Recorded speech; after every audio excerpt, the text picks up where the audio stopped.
Hello students, आज हम पढ़ेंगे अध्याय 7 बुक सर्जन कक्षा 12 में आत्म परिचय, जो एक गीत हरिवंश राय बच्चन के द्वारा लिखा गया है। हरिवंश राय बच्चन के बारे में आप सब लोग जानते होंगे। फिल्मी जगत में जो अमिताभ बच्चन है, उनके पिताजी का नाम था हरिवंश राय बच्चन। इनका जन्म सन 1907 ईस्वी और मृत्यु सन 2003 ईस्वी में हुई थी। हालावाद के प्रवर्तक हरिवंश राय बच्चन उत्तर छायावाद काल के प्रमुख कवि रहे हैं। ये किसके प्रवर्तक थे? हालावाद के प्रवर्तक थे। हालावाद क्या होता है? हाला प्लस वाद से हालावाद बना है। हाला यानी होती है मदिरा, शराब, और वाद यानी होता है सिद्धांत या मत। तो जो मदिरा का सिद्धांत देने वाला या मदिरा का मत देने वाले कौन थे? हरिवंश राय बच्चन थे। हरिवंश राय बच्चन उत्तर छायावाद काल के प्रमुख कवि रहे हैं।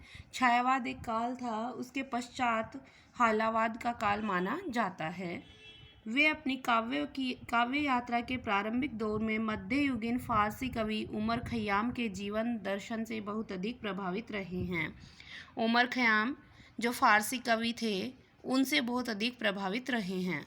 उमर खयाम की रुबाइयों से प्रेरित उनकी प्रसिद्ध कविता मधुशाला को कवि मंच पर जबरदस्त लोकप्रियता मिली। उमर खयाम की रुबाइयों से प्रेरित होकर ही इन्होंने मधुशाला कविता रची थी, जो इनकी बहुत ही अच्छी और प्रसिद्ध कविता है। कवि की विलक्षण प्रतिभा इश्क, मोहब्बत, पीड़ा जैसी रोमानियता से भरी हुई है और वे परस्पर झगड़ने की बजाय प्यार को अधिक महत्व देते हैं। इनकी जो मधुशाला कविता है, उसकी एक पंक्ति मैं आपको सुनाती हूँ कि एक बरस में एक बार ही जलती होली की ज्वाला, एक बार ही लगती बाजी जलती दीपों की माला, दुनिया वालों किंतु किसी दिन आ मदिरालय देखो, दिन को होली रात दिवाली रोज मनाती मधुशाला। कि हम रोज़ मधुशाला में होली और दीपावली मनाई जाती है, अर्थात उसमें हर समय खुशी ही खुशी विद्यमान रहती है। तो इसलिए कहा था कि एक बरस में एक बार ही जलती होली की ज्वाला, कि दुनिया के लोग हैं वो केवल एक बार ही होली की ज्वाला जलाते हैं। एक बार ही लगती बाजी जलती दीपों की माला, कि एक बार ही पतंगबाजी होती है और एक बार ही इस दुनिया में दीपों की माला अर्थात दीपावली मनाई जाती है। दुनिया वालों किंतु किसी दिन आ मदिरालय देखो, लेकिन तुम किसी दिन आओ और मदिरालय को देखो। दिन को होली रात दिवाली रोज मनाती मधुशाला, कि मधुशाला दिन को होली मनाती है और रात्रि में दीपावली मनाती है। उनकी प्रमुख रचनाएं देखें: मधुशाला, मधुबाला, मधुकलश, निशा निमंत्रण, एकांत संगीत, आकुल अंतर, मिलन यामिनी, सप्तरंगिणी, आरती और अंगारे, नए पुराने झरोके तथा टूटी फूटी कड़ियाँ, ये इनके काव्य संग्रह हैं। इनकी जो आत्मकथा वो 4 खंडों में बटी हुई है।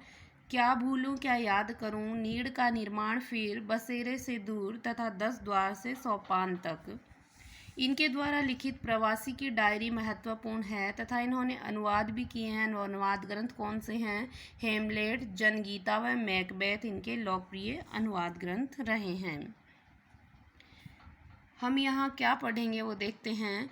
यहाँ संग्रहित उनकी कविता आत्म परिचय अपनी अस्मिता, अपनी पहचान का बोध कराती है। सुख दुख को समभाव से स्वीकारते हुए जग जीवन से जुड़े रहकर जीने में ही आनंद है, कि सुख और दुख को एक भाव से स्वीकार करो और इस जग जीवन से जुड़े रहो।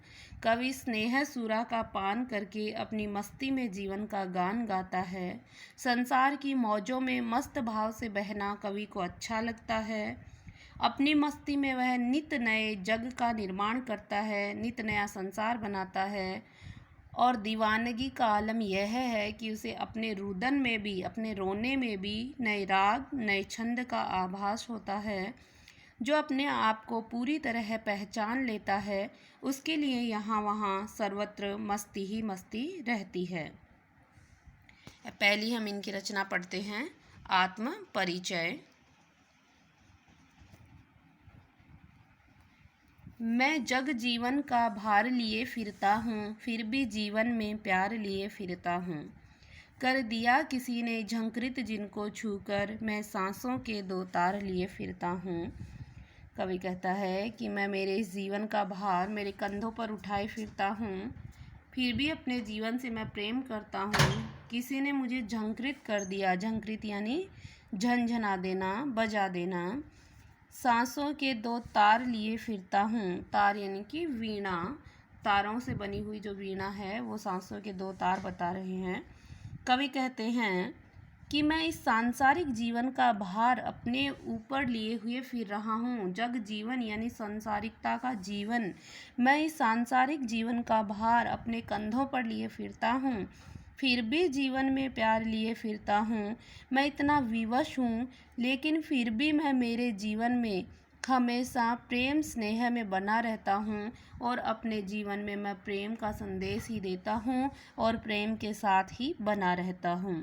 कर दिया किसी ने झंकृत जिनको छूकर, कवि कहता है किसी ने, किसी प्रिय ने मेरे हृदय की कोमल भावनाओं को स्पर्श करके मुझे झंकृत कर दिया है, मेरे हृदय को स्पर्श कर लिया है। मैं सांसों के दो तार लिए फिरता हूँ, तो मैं इस तरह से उसकी याद में मेरी सांसों के दो तार लेकर के इस सांसारिकता के जीवन में फिरता हूँ। आपको पता होगा इनकी पहली पत्नी का निधन हो गया था, जिसका नाम था श्यामा, जो 1926 से 1936 तक इनके साथ में रही थी। उसके पश्चात इनका दूसरा विवाह हुआ तेजी बच्चन से, जिनकी संतान अमिताभ बच्चन हैं। तो इस प्रकार से दूसरी पत्नी थी तेजी बच्चन, जो 1941 में उनका विवाह हुआ और 2007 में इनकी पत्नी का निधन हुआ था। तो इस प्रकार से पहली पत्नी श्यामा की मृत्यु के पश्चात इन्होंने आत्मा परिचय कविता लिखी है और इसमें ये बता रहे हैं कि किस प्रकार से मैं सांसारिकता के जीवन का भार अपने कंधों पर ढोता फिर रहा हूँ, लेकिन फिर भी मैं मेरे जीवन में हमेशा प्रेम और स्नेह को लिए रखता हूँ।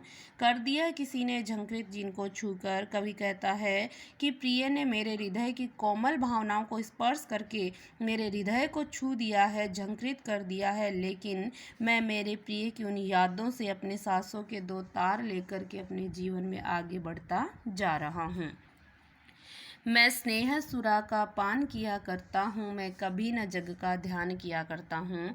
कवि कहते हैं कि मैं स्नेह सुरा यानी प्रेम रूपी शराब का पान यानी पीता हूँ, मैं कभी न जग यानी संसार का ध्यान नहीं देता हूँ। कवि बच्चन कहते हैं कि प्रेम रूपी शराब को पीकर मैं मस्त रहता हूँ और उसी प्रेम में डूबा रहता हूँ।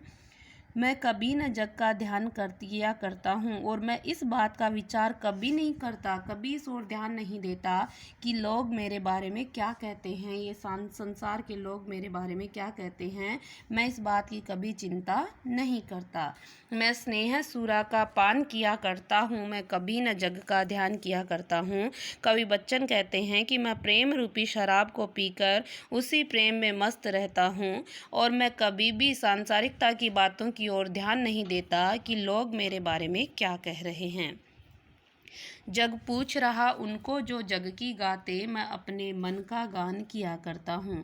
कि ये संसार तो ऐसा है जो उनको ही पूछता है, जो उनकी प्रशंसा करते हैं, उनके कहने के अनुसार चलते हैं। जग पूछ रहा उनको जो जग की गाते, ये संसार उनको पूछता है जो इस संसार की प्रशंसा करते हैं और उनके अनुसार गाते हैं।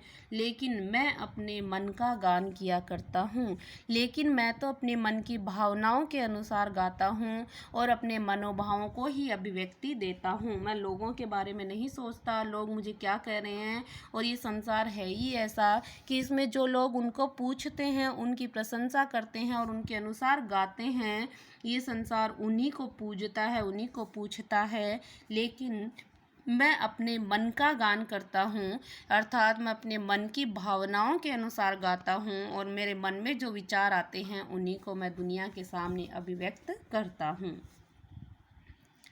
इसमें देखिए स्नेह सुरा में रूपक अलंकार है, क्योंकि स्नेह को, प्रेम को क्या मान लिया गया है, शराब मान लिया गया है। और जहाँ पर उपमेय और उपमान को एक ही मान लिया जाता है, वहाँ पर रूपक अलंकार प्रयुक्त होता है। अगला देखें, मैं निज उर के उद्गार लिए फिरता हूँ, मैं निज उर के उपहार लिए फिरता हूँ। कवि कहते हैं कि निज यानी होता है अपने, उर यानी हृदय के, उद्गार यानी होता है विचारों को, हृदय के भावों को। मैं निज उर के यानी अपने हृदय के उपहार, उपहार यानी भेंट को लेकर फिरता हूँ। है यह अपूर्ण संसार न मुझको भाता, कि ये अधूरा संसार मुझे अच्छा नहीं लगता, भाता यानी अच्छा नहीं लगना। मैं स्वप्नों का संसार लिए फिरता हूँ। कवि कहते हैं कि मैं इस संसार के बारे में अपने हृदय में नए नए विचारों को लेकर रखता हूँ, कि मैं इस संसार के नए नए विचारों को, नए नए भावों को अपने हृदय में बसाए रखता हूँ। मैं निज उर के उपहार लिए फिरता हूँ, और मैं अपने ही हृदय की श्रेष्ठ भावना को अपना भेंट या अपना उपहार मानता हूँ। कवि कहते हैं कि मैं निज उर के उद्गार लिए फिरता हूँ, कि मैं अपने हृदय के विचारों को ही अपने साथ में रखता हूँ। मैं निज उर के उपहार लिए फिरता हूँ, और मैं अपने हृदय की उपहार अर्थात अपने हृदय की जो भावनाएं हैं, मेरे हृदय के जो विचार हैं, उन्हीं को मैं उपहार समझता हूँ और उनको अपनी भेंट मानता हूँ। है यह अपूर्ण संसार न मुझको भाता, कि ये अधूरा संसार मुझे अच्छा नहीं लगता। अधूरा क्यों है? क्योंकि इसमें प्रेम का अभाव है। तो यह अपूर्ण संसार, अपूर्ण क्यों बताया? क्योंकि यहाँ पर प्रेम नहीं है। तो ये अधूरा संसार मुझे अच्छा नहीं लगता, इसलिए मैं स्वप्नों का संसार लिए फिरता हूँ। ये संसार मुझे अच्छा नहीं लगता, इसलिए मैं प्रेममय सुंदर सपनों का संसार अपने साथ लेकर के इस दुनिया में विचरण करता हुआ आगे बढ़ता हूँ। कवि कहते हैं कि मैं निज उर के उद्गार लिए फिरता हूँ, निज उर के उपहार लिए फिरता हूँ, कि इस संसार के नए नए विचार मैं अपने मनोभावों को अपने हृदय में बसाए हुए फिरता हूँ, और मैं किसी के इशारे पर नहीं चलता। मैं अपने हृदय के उपहार और भेंट को ही स्वीकार करता हूँ, अर्थात मैं मेरे हृदय की भावना को ही अपनी भेंट मानता हूँ। यह अपूर्ण संसार न मुझको भाता, कि ये अधूरा सा संसार मुझे अच्छा नहीं लगता, अर्थात इसमें प्रेम का अभाव है, और ये प्रेम का अभाव मुझे अच्छा नहीं लगता। मैं स्वप्नों का संसार लिए फिरता हूँ। मैं अपने हृदय के भीतर अपना एक नया सुंदर संसार लिए फिरता हूँ। और वो सुंदर संसार कैसा है? वो प्रेम से परिपूर्ण संसार है। मैं जला हृदय में अग्नि दहा करता हूँ, सुख दुख दोनों में मग्न रहा करता हूँ। कवि कहते हैं कि मैं अपने हृदय में अग्नि जला करके उसमें दहा करता हूँ। अग्नि यानी आग, सुख दुख दोनों में मग्न रहा करता हूँ। दहना यानी होता है जलना। जग भव सागर तरने को नाव बनाए, भव सागर यानी होता है संसार रूपी सागर को तरने के लिए यानी पार करने के लिए नाव बनाते हैं। मैं भव मौजों पर मस्त बहा करता हूँ। मन मौज या भव मौज का अर्थ होता है संसार की लहर या तट। तो देखें, मैं जला हृदय में अग्नि दहा करता हूँ। कवि कहते हैं कि मेरे हृदय में प्रेम की अग्नि जल रही है। अग्नि किसको माना है? प्रेम को माना है, कि मेरे हृदय में प्रेम की अग्नि जल रही है, और उसी प्रेम की अग्नि में मैं स्वयं को तपाता हूँ, उसी में मैं स्वयं को जलाता हूँ, अर्थात मैं हमेशा प्रेम में ही डूबा रहता हूँ। सुख दुख दोनों में मग्न रहा करता हूँ। मेरे लिए सुख और दुख दोनों दशाएं समान हैं, तो मैं सुख और दुख दोनों दशाओं में ही मस्त रहता हूँ, अर्थात खुश रहता हूँ।